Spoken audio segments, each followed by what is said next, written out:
Muito boa tarde para você que está aqui juntinho com a gente. Está começando mais uma Vida Não Para. E eu quero te convidar para que você seja a minha companhia nesse início de tarde. E claro que a gente vai falar sobre diversos assuntos que têm a ver com a tua vida, com o seu momento, com a sua saúde. Você já ouviu falar em esclerose lateral amiotrófica, também conhecida como ELA?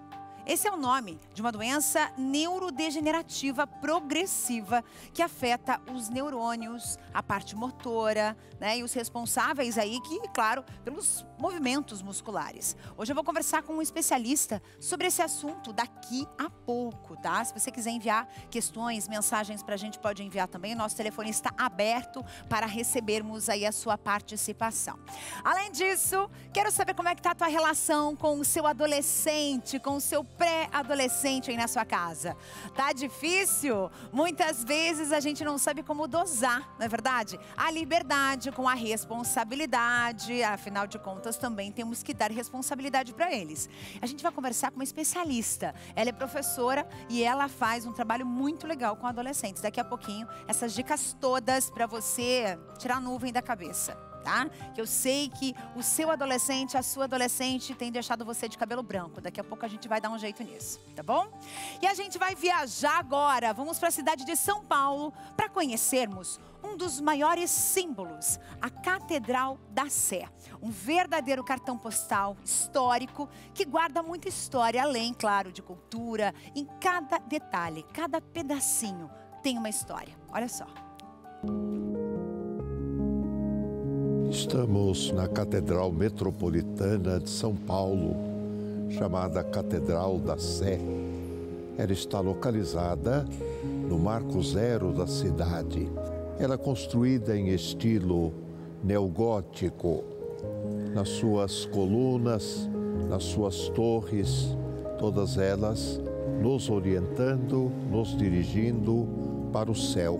O próprio edifício arquitetônico, ele é uma inspiração à elevação.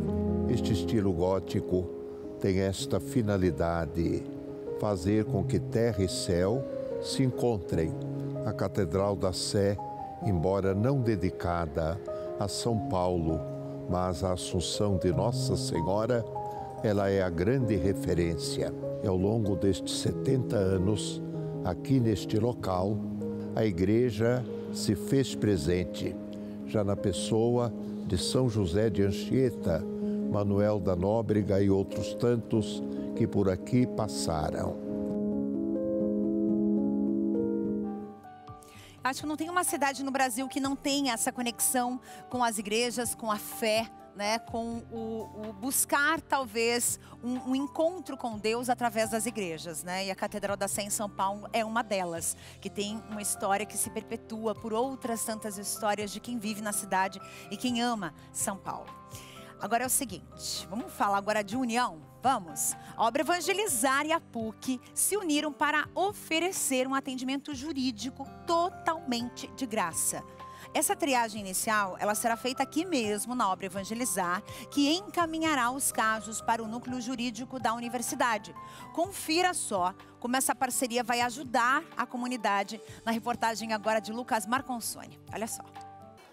Em um passo significativo para a promoção da justiça social, a Obra Evangelizar e o Núcleo de Prática Jurídica da Pontifícia Universidade Católica do Paraná, PUC Curitiba, firmaram uma parceria estratégica para oferecer atendimento jurídico gratuito à população de baixa renda.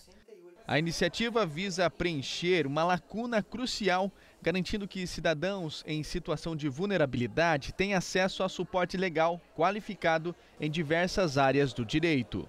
A parceria firmada entre a Associação Evangelizar e a Escola de Direito da PUC irá atuar em 3 áreas específicas: familiar, criminal e previdenciária, podendo ser ampliada para outras áreas. Num primeiro momento, nós temos uma análise territorial. As pessoas moradoras deste bairro podem ter o atendimento.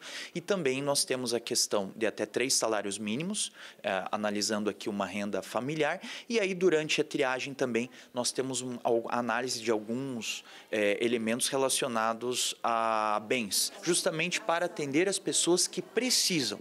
A colaboração se destaca pela metodologia de atendimento estruturada, que começa com a obra Evangelizar, atuando como porta de entrada e centro de triagem inicial para os interessados. Hoje a gente tem uma grande demanda, né, da comunidade que precisa desse serviço, e a gente sabe que muitas vezes o poder público não dá vazão a todo esse trabalho que é necessário, né?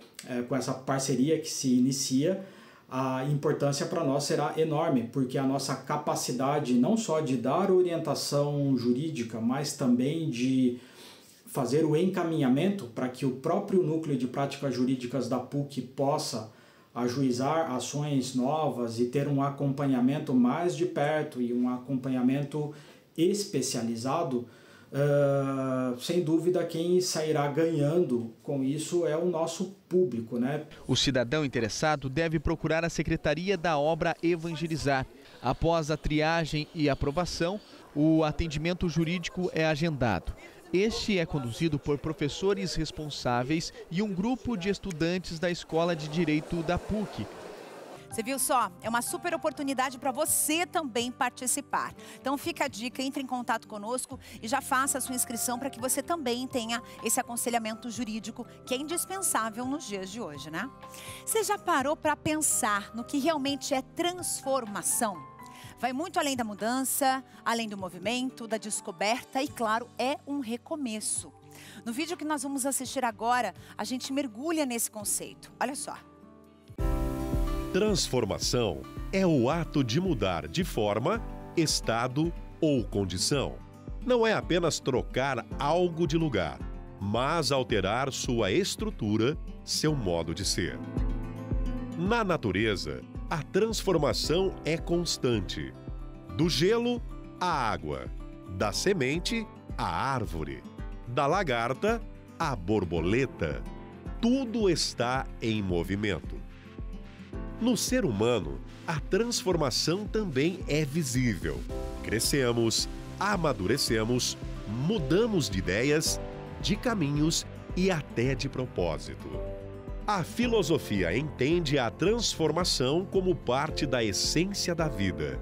Heráclito dizia: nada é permanente, exceto a mudança. Ou seja, estamos sempre nos tornando algo. Mas nem toda transformação é visível. Há mudanças internas que não aparecem aos olhos, mas definem quem somos. Entender a transformação é entender que viver é mudar. E que mesmo quando não percebemos, estamos sempre em processo de transformação. E amanhã tem o quê? Festança boa demais da conta, tem Arraiá do Seu Vigário. E a gente aproveita esse momento para passar uma receitinha, ó, deliciosa para você fazer agora à tarde. Já deixa tudo pronto para essa festança, combinado? É um brigadeiro de fubá com goiabada. Bora aprender, vamos ver. Brigadeiro de fubá com goiabada, receita perfeita para sua festa junina. E o bom é que essa receita rende muito. Ela leva fubá. Pois é, a gente criou o brigadeiro de fubá com goiabada. Para começar, a gente vai fazer um mingau com o fubá e a água. A gente liga o fogo médio e vai mexendo sem parar. E depois de 4 minutinhos ali cozinhando o fubá, você vai desligar a panela e adicionar o leite condensado, a manteiga e o creme de leite. E aí pode ligar o fogo de novo. Aí você vai mexendo até que o brigadeiro chegue no ponto de enrolar. Transfere ele para uma cumbuca e deixa esfriando. E aí você vai ter que esperar um tempinho.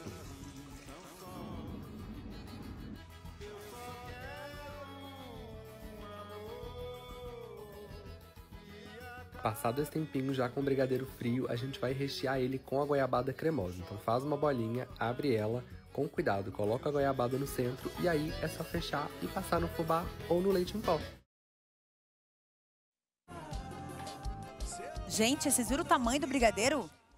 Olha eles comendo ali, dá uma pausa aqui nessa imagem. Olha o tamanho do brigadeiro na mão deles. Impressionante, é um baita de um brigadeiro. Olha isso aqui, gente. Bom demais, né? Vamos fazer o seguinte, eu vou passar a receita para vocês, para você anotar. Meia xícara de fubá, 2 xícaras de água, 1 lata de leite condensado, 1 colher de manteiga, 2 colheres de creme de leite e 300 gramas de goiabada cremosa, tá? Esse é o brigadeiro de fubá com goiabada. Então, o preparo inicial você já viu ali na receita. Você vai fazer esse fubazinho mole ali. Depois, quando ele ficar nessa consistência, você coloca o leite condensado e aí transforma ele num brigadeiro de fubá. Nossa, essa colherada de manteiga é generosa, hein? Delícia! Coisa boa! Aproveita, gente! Vai se organizando para você fazer, porque amanhã tem festa, né? Tem Arraiá do Seu Vigário, você não pode perder. Gente, o intervalo é super rápido, assim, voando. E daqui a pouco tem um bate-papo sobre autonomia e, claro, a responsabilidade dos adolescentes. Como é que tá a situação na tua casa aí? Tá difícil? Ah, minha amiga, você não tá sozinha, não? Nenhuma mãe solta a mão de nenhuma mãe. Eu volto já. É depois do intervalo, não sai daí.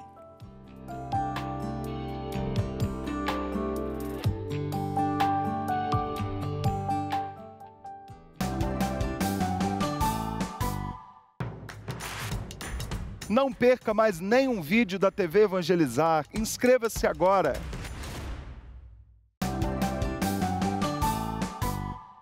Se você tem um adolescente em casa, calma, estamos aqui para te ajudar. A gente sabe que a adolescência é uma fase cheia de descobertas, de desafios, e muitos desses desafios, eles são emocionais.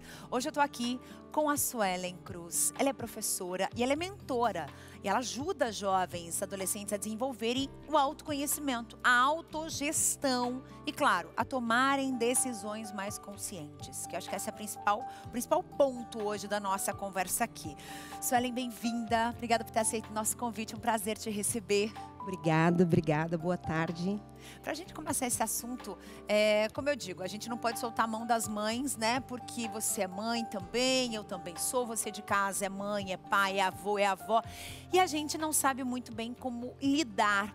Porque eu quero até te fazer uma pergunta. Você lembra da tua época de adolescente? Você lembra o tanto de trabalho que você deu pra sua mãe e pro seu pai?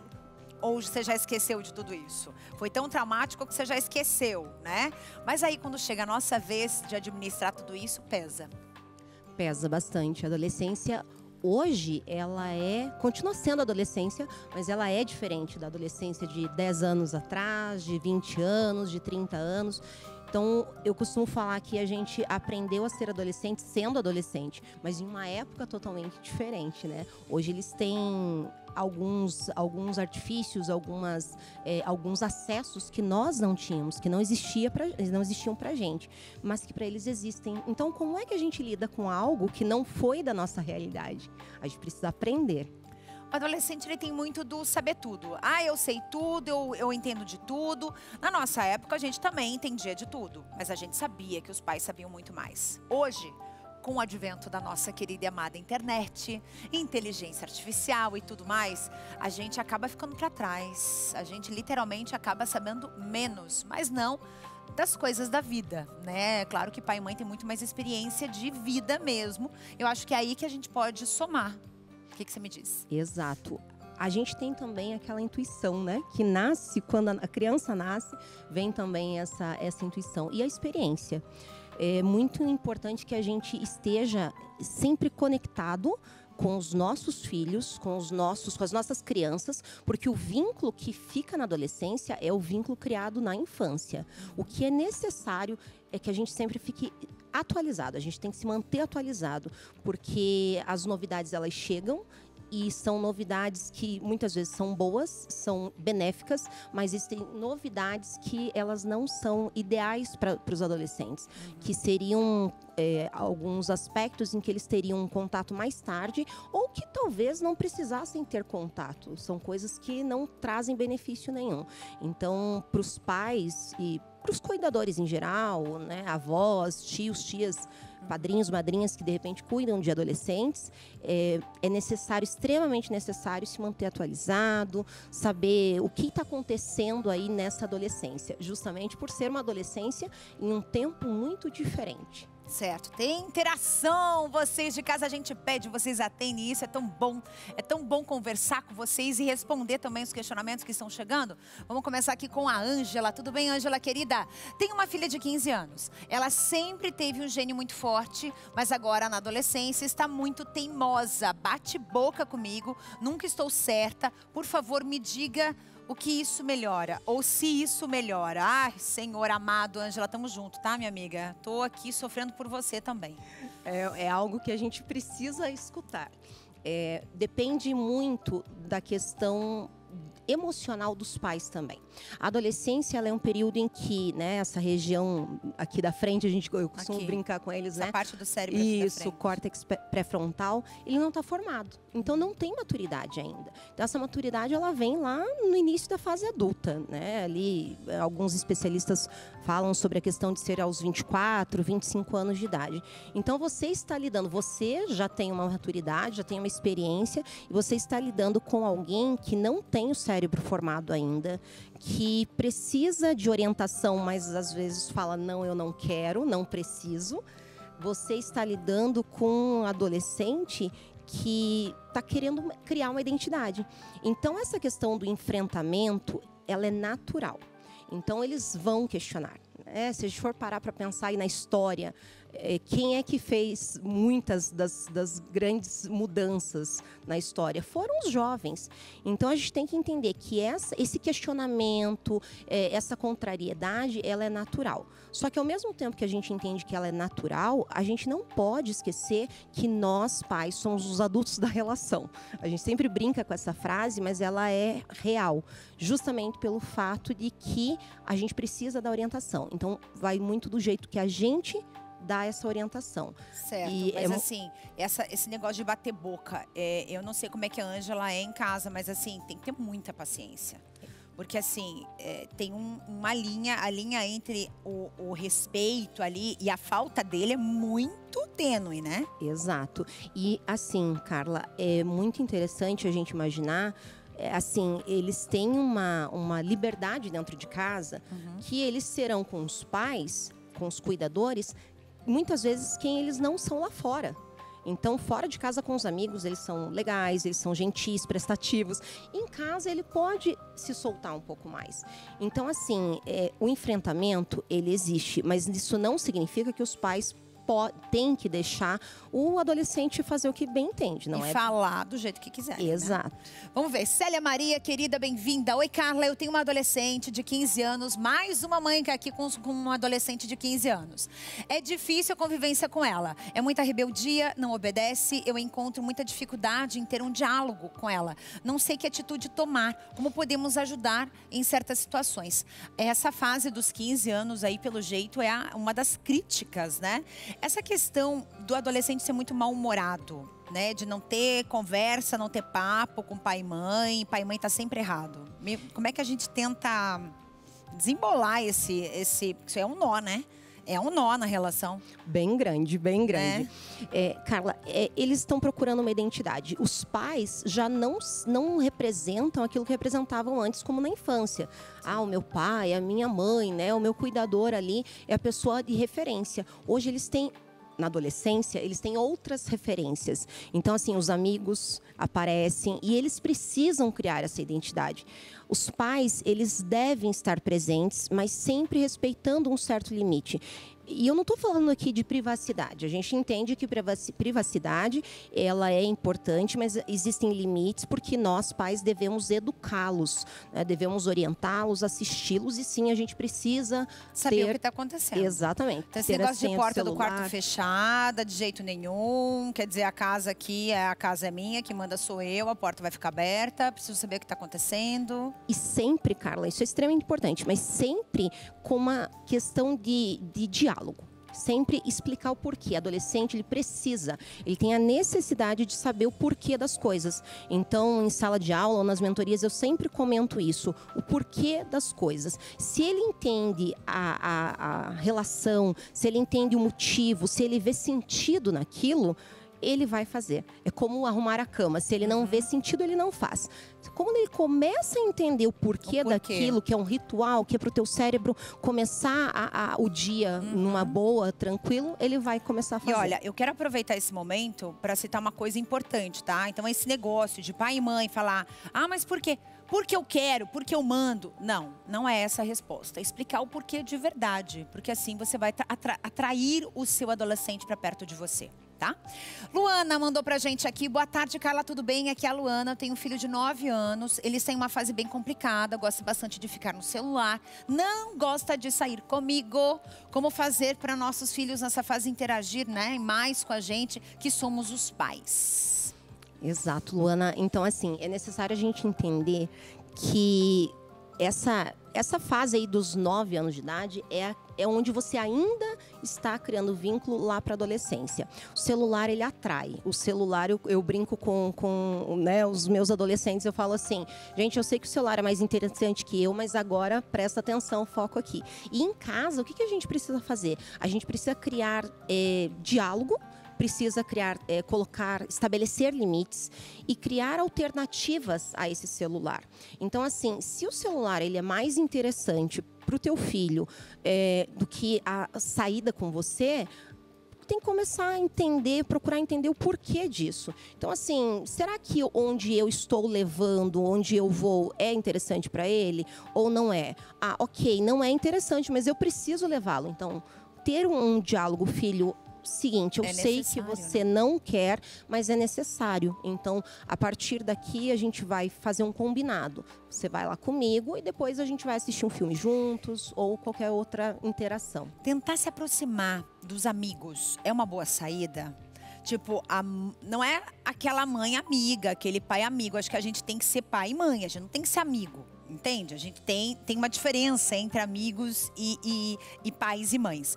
Mas assim, aproximar no sentido de trazer esses jovens para perto, saber o que está acontecendo, de repente ser até uma referência de desabafo para eles, funciona? Funciona, Carla. Assim, você tocou num ponto bem importante. Cada pessoa dentro de uma família tem a sua função. Pai é pai, mãe é mãe. Não dá pra gente simplesmente achar que eu vou ser amigo do meu filho porque ele é adolescente, isso vai trazer para próximo. Não. Estar próximo dos amigos do filho é bem importante, porque você sabe quem são esses amigos. Você, numa conversa, vai entender e vai descobrir como eles pensam. Então, eles são influência. Eles são influência para o seu filho, é fato. Então, estar próximo, sem invadir aquele espaço também das amizades do seu filho, é extremamente importante. Tá ótimo. Suelen, você arrasou. Muito obrigada. Eu acho que ela tirou uma nuvem aqui da cabeça de muita gente, né? Quero te agradecer, quero te convidar a voltar mais vezes pra gente falar sobre os nossos adolescentes. Afinal de contas, eles estão com o poder nas mãos. A gente sabe que eles têm conhecimento, eles sabem, a internet tá aí, ensinando muita coisa boa, mas também levando para um mau caminho. E a gente precisa organizar e trazê-los para perto da gente, né? Certo. Muito obrigada, Carla. Obrigada por estar aqui, podendo falar de algo que eu amo, e conte comigo. Muito obrigada. Para você que está em casa, agora vamos falar de saúde. Cãibra, dor pelo corpo, espasmos musculares, quando começa a tremer, por exemplo, aqui o músculo do rosto, dos braços, dos ombros. Você já passou por isso? Calma que para tudo tem solução. Olha só. Opa, felicidade de estar aqui com você, com todos vocês que nos assistem. Agora presta atenção aqui que isso aqui é do seu interesse, ó. Ligando agora no 0800 591 8773, pedindo seu magnésio, vai ganhar de presente aquela chaleira elétrica, sabe? Aquela que é o desejo das mulheres. É presente para você hoje. Então aproveita, liga, pede o seu magnésio e você já ganha a chaleira de presente. Lembrando que o magnésio ajuda você a aliviar as dores, melhora a sua mobilidade, devolve para você a liberdade dos movimentos. Até porque a gente sabe o quanto é doloroso lidar com as dores todos os dias. Sabe aquele momento em que você só sofre? Levanta cedo de manhã com dores, passa o dia com dores, vai dormir com dores, não tem medicação, não tem nada, não tem chá que resolva. Já tentou até aquela receita da avó que servia para ela, mas infelizmente para você não deu certo. Quero te ajudar aqui a resolver o problema. Ele age na raiz. O que está causando a inflamação? É aquele desgaste nas juntas, nas articulações? Ele vai ajudar você, primeiro, e desinflama seu corpo, melhorando aí a questão das dores. Depois ajuda você na produção do líquido sinovial, que reveste a cartilagem óssea, evita o contato de osso com osso e ajuda você a ter o alívio das dores. Então ligue já para você garantir o seu magnésio hoje com aquele descontaço especial e vai ganhar a chaleira elétrica de presente. Ligou, ganhou a chaleira. 0800 591 8773 é o telefone. Lembrando, você pede agora, vai usar o magnésio, vai aproveitar o presente e só começa a pagar lá pro dia 15 de agosto. Não vai pagar nada agora, tá? Fica tranquilo. Vai passar 1 mês e meio e você só paga depois. 0800 591 8773.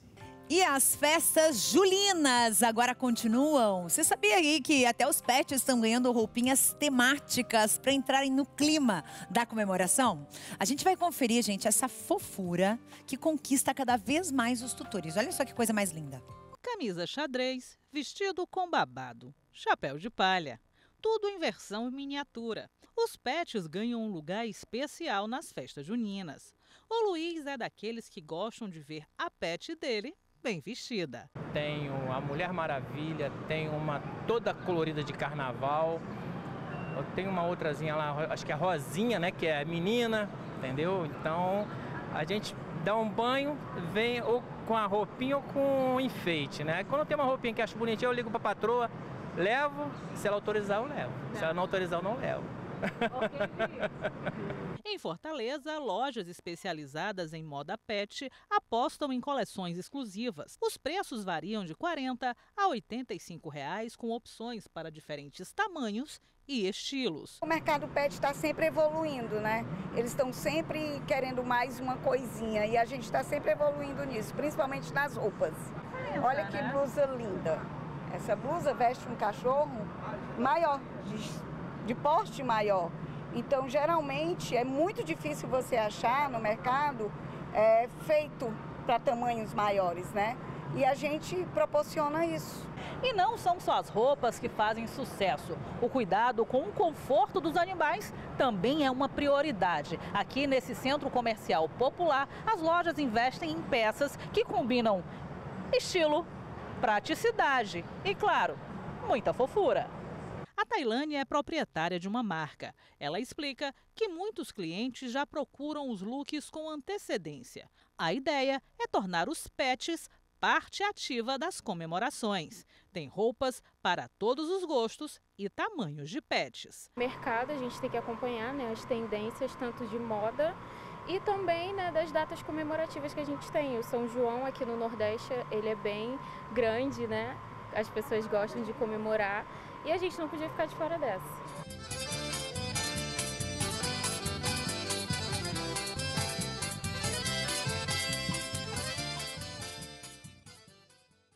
Viu só? Até os bichinhos estão entrando na festança, porque é amanhã, minha gente. A partir das 7 da noite, tem a Raia do Seu Vigário aqui na TV Evangelizar. Já separa a sua camisa xadrez, a sua calça toda aí cheia de remendo, porque essa vai ser uma noite de muita alegria, de muita festança julina e, claro, muita fé. A gente conta com vocês nesse momento aí que a gente espera o ano inteiro, né? Pra pular junto com o Padre Reginaldo e convidados nessa festa muito boa, que fala de música, fala de viola, fala de gaita e fala de fé.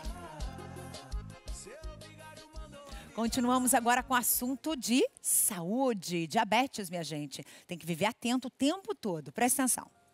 Se você se sente cansado, com seu corpo debilitado, fraco, com dores fortes que vão piorando nas madrugadas, inchaços e formigamentos o dia inteiro, aquele cansaço e sonolência que batem de repente e aquele medo constante que essa doença terrível traz, diabetes é uma realidade não só sua, mas de milhares de pessoas que sofrem com diabetes. Tem medo de perder a visão, medo de cair um tombo, se machucar e não conseguir cicatrizar, medo do pico glicêmico chegar e ele subir a sua pressão, te causando uma avalanche de efeitos colaterais. Mude sua história, garanta agora o controle da sua glicemia com o Glicotrate. Acompanhe a mudança da vida da dona Maria Anita. O nome é Maria Anita do Nascimento. Tenho 82 anos, eu andava muito, assim, muito fraca, não podia respirar direito, tinha cansaço, melhorei dos cansaços, meu diabetes melhorou.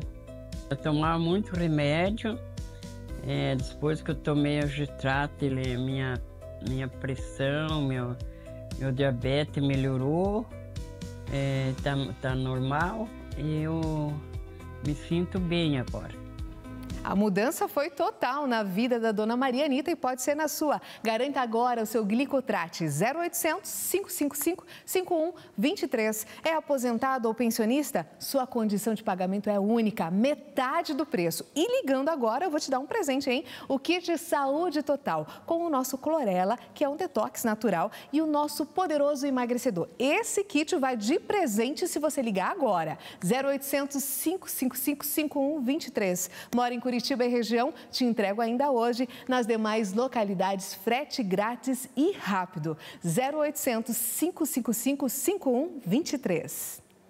E daqui a pouquinho, depois do intervalo, a gente vai falar sobre uma doença que muita gente tem curiosidade. É a ELA, a esclerose lateral amiotrófica. Eu volto já.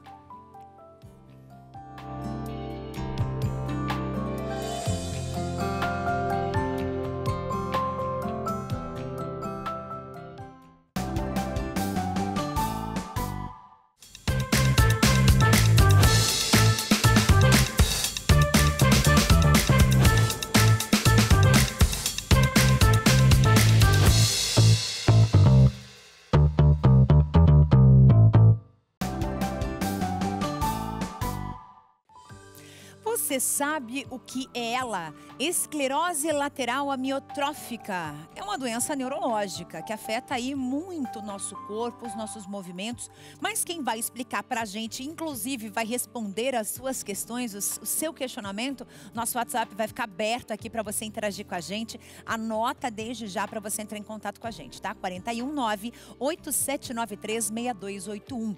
É a neurologista, a doutora Alessandra Filpo, que está aqui comigo. Tudo bem, doutora? Bem-vinda. Tudo bem, Carla. Prazer Obrigada. te receber. Muito Pra obrigada. gente iniciar, o que é o ELA, afinal de contas?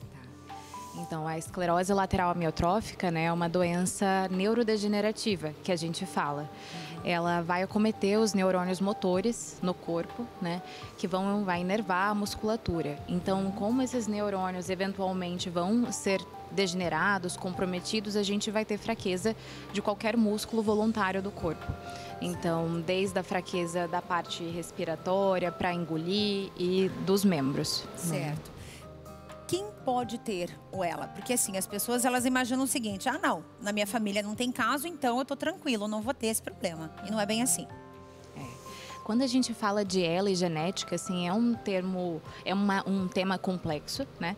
Mas é importante entender, assim, em primeiro lugar, que a gente faz uma divisão de ELA esporádica, que são a maioria dos casos, e de ELA familiar, que são 10% dos casos. Essa ELA familiar, a gente consegue culpar um gene, assim, por ser o responsável por fazer aquela transmissão da doença. Né? Já na ELA esporádica, que é a maioria dos pacientes, 90% dos pacientes tem, como outras doenças degenerativas, a gente fala que tem uma combinação de fatores genéticos, de fatores ambientais, de fatores relacionados ao ambiente, né? Mas, nesses casos da ELA genética, a chance de se ter é maior e mesmo na ELA esporádica, se você tem um familiar acometido, principalmente se de primeiro grau, existe sim um risco maior de ter a doença também. Essa ELA esporádica, ela vem e vai ou quando ela chega, ela só vai avançando? Existe algum estudo que fale sobre alguém que iniciou com a ELA e depois teve cura, teve um retorno da doença ou não? Me conta. Não, no geral é uma doença degenerativa, né? Então ela vai ser progressiva. Isso faz parte até da nossa suspeição diagnóstica, né? Homens ou mulheres? O que é mais comum? Existe um risco relativamente semelhante entre os dois, mas os homens têm uma chance um pouquinho maior. A gente fala, né, nos estudos que essa chance de se ter a ELA, independente de questões genéticas, mas no geral, é de 1 caso em 400 para mulheres e de 1 em 350 para homens. Então, a chance do homem ter é maior, né? É um pouco maior. A Elza Leonel, querida, bem-vinda. Boa tarde, Carla. Existe prevenção para evitar essa doença, a ELA? Carla, é uma boa pergunta essa daqui. A gente tem alguns fatores ambientais que são relacionados a ela. Nenhum que a gente consiga bater o martelo, que aquilo seja determinante, mas alguns fatores mostraram uma maior relação, como, por exemplo, o tabagismo. Então, se evitar o cigarro é uma forma de prevenção, né? Alguns esportes de mais impacto, com traumatismo crânioencefálico frequente, como o futebol americano, o próprio futebol também mostra alguma relação. Lutas. Principalmente, também. acho que o boxe, que é mais, tem mais pressão realmente no crânio, na face, na cabeça, né? Sim. Mas, assim, de maneira geral, tem que cuidar muito com a cabeça da gente, né? Se você vai fazer um esporte, é isso? Com certeza, né? Já mostrou também traumatismo crânioencefálico repetido tem associação com alguns quadros demenciais, então com certeza é algo para se tomar cuidado. E ela pode começar em que momento? Porque a gente vê até criança com essa doença, né? A faixa etária mais comum é a de meia-idade, então dos 45 aos 75 anos de idade. E diferente de Alzheimer, que é uma doença degenerativa comum, essa prevalência e incidência não continuam aumentando. Ela fica realmente restrita a esse período entre os 45 e 75 anos de idade. Certo. Mais uma aqui. Caio, tudo bem, Caio? Bem-vindo. Oi, Carla, eu tenho um amigo que está investigando a possibilidade de ter ela. Gostaria de saber se a doença tem alguma cura ou tratamento para melhorar os sintomas. Caio, essa é uma boa pergunta também, tá? Bom, a ELA é uma doença degenerativa e até hoje, assim, infelizmente, em termos de tratamento curativo, as opções que a gente tem, elas têm um efeito modesto em termos de sobrevida e de lentificação da doença, né? Mas a gente sabe que o diagnóstico precoce com o cuidado multidisciplinar está associado com melhora de qualidade de vida e melhora de sobrevida, uma forma de você amparar aquele paciente, amparar a família e pensar em intervenções que podem melhorar esse prognóstico, como, por exemplo, melhorar a questão nutricional, respiratória, que muitas vezes vai ser importante na doença. Certo. Isso começa como? Eu queria entender fisicamente o que vai acontecendo, porque assim, quando a gente fala em ela, a gente imagina uma pessoa definhando, mas a gente não entende como isso começa, porque começam com pequenos sintomas e isso pode ir se agravando. Em quanto tempo, qual que é o período em que essa doença ela sai do 0 até o 100%, assim, no nível em que a pessoa já não tem mais nem qualidade de vida? Bom, existe uma heterogeneidade clínica muito grande, né? Pensando que você pode ter o comprometimento de qualquer músculo, mas a gente entende que em cerca de 2/3 dos casos, a doença é chamada de apendicular, né? Que vai acometer algum membro da pessoa, vai gerar uma fraqueza muscular ou no braço ou na perna. Geralmente essa fraqueza distal, então numa musculatura mais periférica, tipo da mão ou do pé, né? E no outro 1/3 a doença começa bulbar, que a gente fala, comprometendo a musculatura de engolir, de falar, às vezes de respirar, né?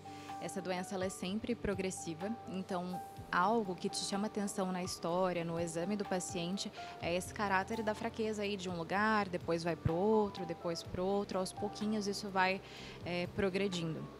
Nossa, gente, isso é muito sério, assim. E quando se tem o diagnóstico, a conversa tem que ser com a família, tem que ser com todos, né, doutora? Sim, com certeza essa é uma consulta que precisa de uma conversa com toda a família, o paciente, quem cuida dele, porque vai envolver todo aquele grupo de pessoas, toda a organização familiar, né? A gente precisa ter uma conversa sincera, reunindo outros profissionais da psicologia, da fisioterapia, da fonoaudiologia, da terapia ocupacional, que isso vai ser determinante para garantir que eles tenham o máximo de qualidade de vida possível, o máximo de amparo também. Certo. Daniel Martins, tudo bem, Daniel? Bem-vindo. Descobri há poucos dias que meu tio tem ELA.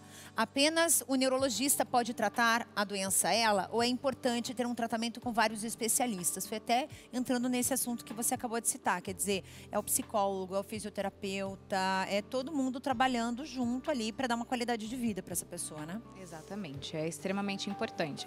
É claro que em termos de tratamento medicamentoso, a gente tem opções disponíveis, tem opções liberadas no Brasil, que na verdade aqui no nosso país o principal é o Riluzol, né, que quando usado por um tempo mais prolongado pode determinar uma redução dessa questão da mortalidade, aumentar um pouco a sobrevida, mas vários outros tratamentos sintomáticos podem ser importantes para tratar a questão de humor, dor, enfim. E a parte do acompanhamento multidisciplinar é realmente central no tratamento desses pacientes, com certeza. Você já passou por uma situação dessa de ter que dar esse diagnóstico? Já. E como é que foi para você? Porque assim, é difícil, né, a gente falar sobre isso, a gente se coloca no lugar das pessoas, mas e para o profissional, como é que é? Com certeza não é uma tarefa fácil, né?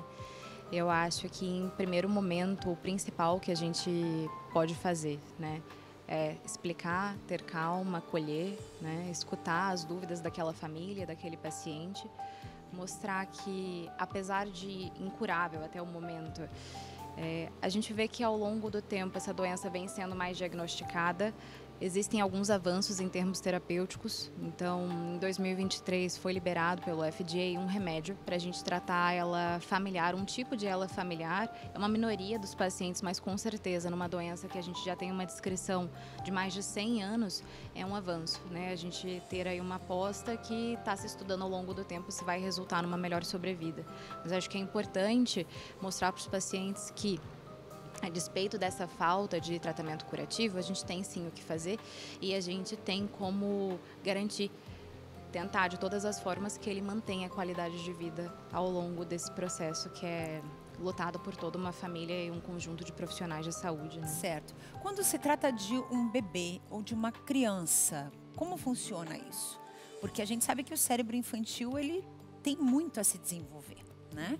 A gente ouviu aqui agora há pouco a Suelen, que é especialista em adolescentes, falando que o cérebro ele vai amadurecer completamente aí para você ter consciência de todos os seus atos com 23, 24 anos de idade, né? Então o cérebro tem mais de 20 anos de desenvolvimento. Como é que é para uma criança? A ela. Então, Carla, quando a gente fala de esclerose lateral amiotrófica, ela entra num grupo maior de doença que se chama doença do neurônio motor, que é justamente essas doenças que comprometem o neurônio motor que a gente tem, vai resultar em fraqueza muscular, né?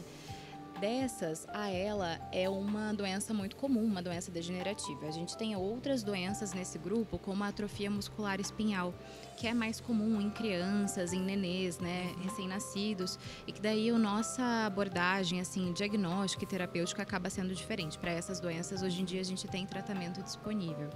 E quando a gente fala dessa outra, né, que a gente está conversando, quando começa muito cedo, a gente pensa principalmente numa forma familiar, né, uma forma genética, e acaba que não é tão cedo assim, não é tão na criança, acaba sendo no jovem, no adulto jovem que a gente vê mais e a abordagem acaba sendo semelhante, né?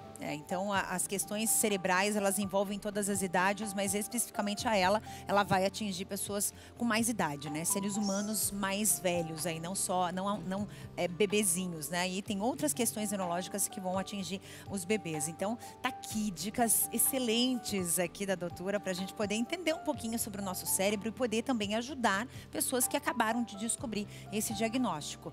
Doutora, assim, para a gente fechar essa entrevista, eu queria que você desse um alento para quem, como, né, os nossos entrevistados citaram, inclusive o último entrevistado aqui, aliás, a última participação aqui citou sobre o tio, né, que acabou de descobrir a ela. O que fazer nesse momento? Dá um alento aí para ele, né, que é o sobrinho, para a família que está nos assistindo. Bom, eu acho que o primeiro passo é você acolher a pessoa, acolher o paciente, né? Entender que, na maioria das vezes, a lucidez, a cognição dessa pessoa vai estar preservada. Então, a despeito de toda a questão da fraqueza, que é progressiva, a pessoa vai estar lá, né? Eu acho que é importante a gente tentar conversar, ir atrás de dispositivos de comunicação que possam facilitar a comunicação quando muitas vezes a fala está comprometida ou a força está comprometida. Cada vez isso é mais desenvolvido também, né? Hoje em dia, desde dispositivos de baixa tecnologia, como prancheta, mas outros de alta, né, como a gente estava falando de inteligência artificial. A gente tem softwares, aplicativos. Hoje a gente tem o desenvolvimento também de interface cérebro-computador, que a gente tem até em estudo implantação de eletrodos que captam os sinais cerebrais e ajudam na comunicação dessa pessoa, preservando a autonomia dela ao máximo, né, e a qualidade de vida. Então, acho que é importante a gente ficar atento, né, a essas ferramentas novas que você tem hoje em dia para cada vez cuidar melhor desses pacientes. Para ajudar as pessoas que estão passando por isso também, né? Que não é nada fácil receber um diagnóstico como esse, mas a gente sempre deixa a dica e sempre lembra que a gente está falando aqui também de fé. Né? Eu acho que nada é mais importante do que a nossa fé em primeiro lugar. E se você está passando por isso, ou se você conhece alguém que está passando por isso, tudo na vida é por uma questão. Né? E a gente precisa entender o que é, precisa entender como se posicionar diante de tudo isso e, claro, né? Levar a vida do jeito que ela tem que ser, junto com as pessoas que a gente ama. Né? Doutora, muito obrigada pela tua presença aqui, foi um prazer te receber. Obrigada, Carla, muito obrigada. Muito bem, agora é o seguinte, a dica de hoje é sobre como a gente deve se posicionar nas redes sociais, não é verdade? A nova sala de visitas virou o quê? Nas redes sociais. Seja para você conseguir um emprego, seja para você, por exemplo, mudar de carreira, seja para você usar as ferramentas para ter mais estratégia, mais foco, por exemplo. E a inteligência artificial, ela pode ser uma grande aliada quando é bem usada. Porque ela abre caminhos, ela amplia as nossas chances no mercado de trabalho também. Olha só. Fato é que a internet tem muitos usos que trazem consequências para quem quer se posicionar no mercado de trabalho. Esta consultora trabalha com vários tipos de perfis diferentes. A diretora explica que um dos desafios é o uso das redes sociais de maneira positiva. O LinkedIn é a mais popular quando se trata de emprego e pode ser usada para mostrar o talento e fazer conexões importantes. Coloque o que você está estudando, se você está totalmente fora do mercado, coloque a leitura do mês, né? Coloque cursos que você está participando para se capacitar, para voltar para o mercado. E se você já está no mercado, está buscando realmente mudar de empresa, coloque o que você está fazendo lá nessa empresa, quais são as experiências que você está vivendo, para que quem está buscando, no caso a gente que é recrutador, olhe para o seu perfil e tenha vontade, tenha realmente desejo de ter você com a gente, né? Faça com que seu perfil seja um perfil atrativo para o recrutador. A diretora lembra que a inteligência artificial também pode ser uma ferramenta importante, se for bem utilizada. Se você não sabe como fazer um currículo, coloca lá alguns dados que você tem de atuação profissional, pede para a IA fazer seu currículo, ela vai fazer para você. Pode simular entrevistas, né? Se você fica um pouco tenso nas entrevistas, coloque lá como me posicionar na entrevista, quais perguntas o recrutador pode fazer para você já meio que se preparar, fazer um teste ali. Você pode pesquisar sobre a empresa, é muito importante, né? Que o candidato realmente saiba para qual vaga ele se inscreveu, qual aquela empresa, para que ele estude um pouquinho. A questão do fit cultural hoje é muito importante. Não é só a empresa que escolhe o candidato, mas o candidato também precisa escolher aquela empresa para que a gente tenha um casamento perfeito e todo mundo fique feliz.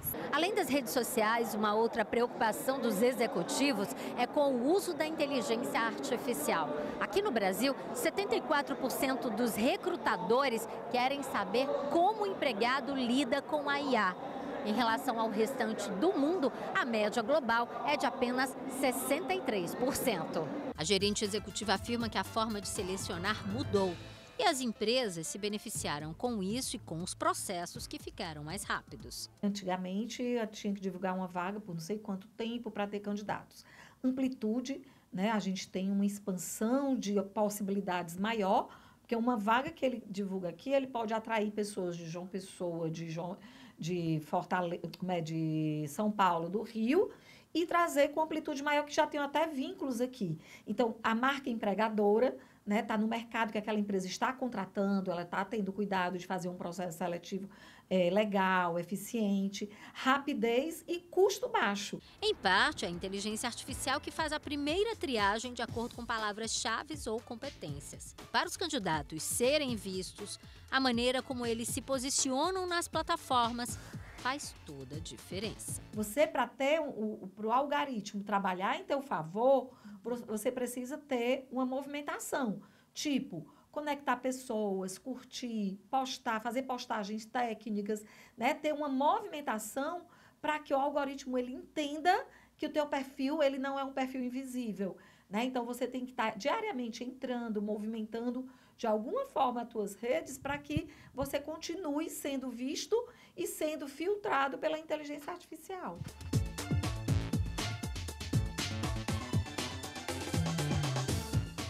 E as inscrições para o Festival Vem estão abertas. Chegou a sua chance de mostrar a sua música para o Brasil inteiro. Seja você, de repente, autor da música, né? Você está escrevendo a letra e vai passar essa música para uma outra voz, ou você que tem essa vontade, você que canta, participe da 5ª edição do maior festival de música católica da TV. Acesse aí, vemfestival.com.br e faça a sua inscrição.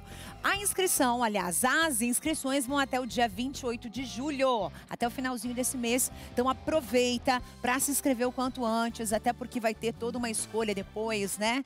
Uma escolha aí dos melhores, né? E você pode estar entre eles. A gente espera que isso aconteça, viu? Então aproveita até dia 28, combinado? A gente vai encerrar o programa de hoje agora com uma imagem maravilhosa da Catedral da Sé, lá em São Paulo, que a gente mostrou hoje no início do programa, e é uma imagem tão linda, com tantas histórias de gente que não só construiu, que não só fez todo o processo da estrutura desse lugar fantástico, mas principalmente das pessoas que têm fé e habitam essa região de São Paulo todos os dias. Um beijo no coração de vocês, a gente fica por aqui. Tchau, Brasil, amanhã eu tô de volta.